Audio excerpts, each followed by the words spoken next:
சின்ன முருகைய சிங்கார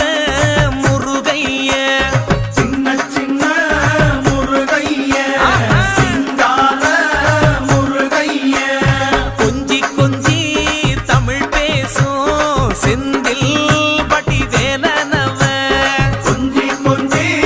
தமிழ் பேசும் செந்தில் வடிவேலனவ சின்ன சின்ன முருகைய சிங்கார முருகைய கொஞ்சி கொஞ்சி தமிழ் பேசும் செந்தில் வடிவேலனவ சுப்பிரமணிய சாமி என்பார், கார்த்திகேயன் என்பார், சுவாமிநாதன் என்பார், முக அமுதன் என்பார், பாலசுப்பிரமணியன் என்பார், கருணாகரன் என்பார், கதிர்காம கந்தன் என்பார், கதிர்வேல சுவாமி என்பார்.